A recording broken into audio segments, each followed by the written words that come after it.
సజ్జనార్ పరిచయమే అవసరం లేని ఐపీఎస్ అధికారి. నేరస్తులకు సింహస్వప్నం. మహిళలపై దాడుల ఘటనలో దోషులపై ఆయన ఓ యమపాసం. అలాంటి అధికారి చాలా కాలంగా తెలంగాణ ఆర్టీసీ ఎంపీగా ఎలాంటి అవినీతి మరక లేకుండా విధులు నిర్వహిస్తున్నారు. సంస్థను లాభాల బాట పట్టించేందుకు అవసరమైన ఎన్నో చర్యలు తీసుకుంటున్నారు. చాలా వరకు మంచి ఫలితాలు కూడా సాధిస్తున్నారు.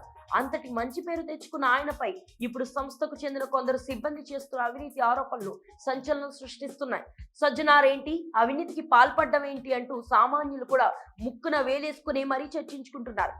సంస్థలో సజ్జనార్ అవినీతి చేస్తున్నారు, ఇవిగో ఆధారాలు అంటూ 9 పేజీలు కూడిన ఓ రిపోర్ట్ ను రెడీ చేసిన కొందరు ఆర్టీసీ సిబ్బంది మంగళవారం నాడు ఆందోళనకు దిగారు. ముఖ్యమంత్రి రేవంత్ రెడ్డికి మాత్రమే కాక ప్రధాని నరేంద్ర మోడీకి కూడా ఆ లేఖను పంపించారు.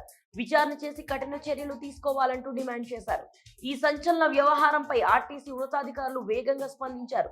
ఇటీవల సంస్థ నియమ నిబంధనలను విరుద్ధంగా పనిచేసి ఉద్యోగాలు పోగొట్టుకున్న కొందరు చేసిన పనిగా ఇది తేల్చారు. ఇంకాస్త వివరంగా చెప్పాలంటే రీసెంట్ గా ఆర్టీసీలో కొందరు డ్రైవర్లు, కండక్టర్లు, సెక్యూరిటీ గార్డులు రూల్స్ అతిక్రమించారట. ఈ వ్యవహారాన్ని సీరియస్ గా తీసుకున్న సజ్జనార్ ఏకంగా 400 మందిని విధుల నుండి తప్పించారట. వారంతా రూల్స్ తప్పినట్లుగా తెలిసిన తరువాతే కఠిన చర్యలు తీసుకున్నారట.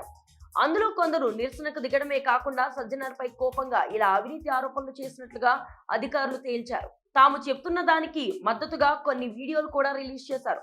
దీంతో సజ్జనార్ పై ఆరోపణలు చేసిన వారంతా ఇప్పుడు ఎలాంటి స్టెప్ తీసుకుంటారన్నది ఆసక్తికరంగా మారింది. ఈ వ్యవహారంపై ప్రభుత్వం పూర్తి స్థాయి వివరణ చేసి వాస్తవాలను బయటపెట్టాలని డిమాండ్ కూడా పెరిగిపోయింది.